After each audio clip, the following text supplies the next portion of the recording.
In the midst of war and terrorism around the world, listen to this news about the Pentagon. A Defense Department audit finding hundreds of Pentagon workers are using government-issued credit cards to pay for gambling and pornography. Fox News correspondent Rich Edson is live in Washington. Rich.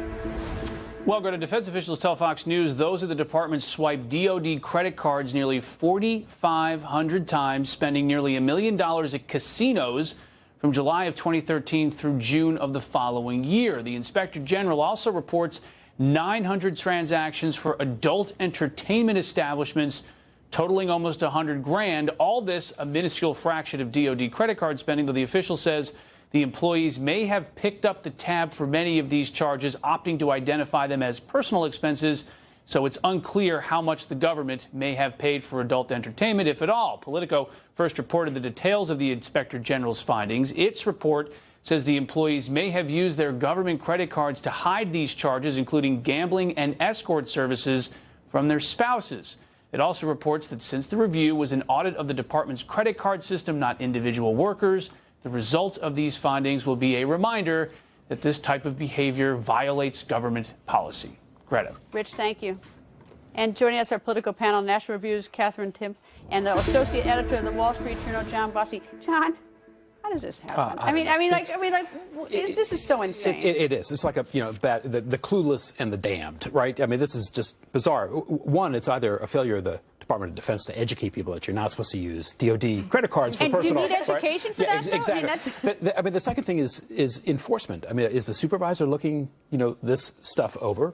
But look, at the end of the day, if someone's going to do this and be as clueless as this, maybe what DoD does is take 100 or 300 of the worst infractions and just post them with the names and what they brought. How about maybe even a prosecution? Because, I mean, it's unauthorized use. It must be some crime. Katherine, your thought on that?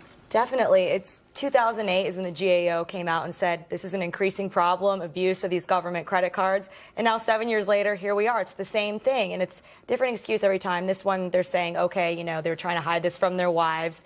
But you remember Department of Homeland Security found the Coast Guard was spending thousands of dollars at one coffee shop. So it isn't just these kinds of immoral activities. That adds another layer to it. But there's clearly it's not taken seriously or else it wouldn't keep happening, right? Well, who should be doing something about this? I mean, it's night after night we talk about these credit cards, government credit cards being misused. Yeah, so it's the boss of the person, right? It's the supervisor at the kind of local level. So it's not just the individual who has been using them. Look, if it's a Starbucks and you make a mistake and your DoD card instead of your MasterCard, that's one thing. But this is not that, right? This is much more egregious.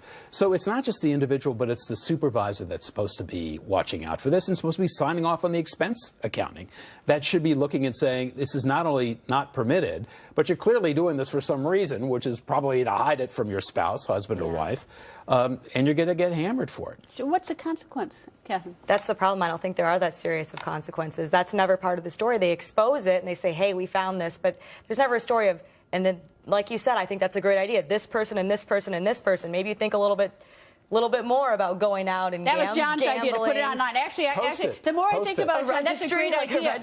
Because the reason they're doing it is they're trying to. I mean, presumably some of this is hiding it from a spouse. So, I mean, that's a punishment. 10 or 15 postings will prevent the next 15,000 of these things happening. It's a lot more than just being one of the numbers of people that did this. Say, hey, you're the guy that's spending government money on gambling and adult honey, why are you hiding it? And honey, why are you hiding it? Right. Anyway, all right, panel, stay with us.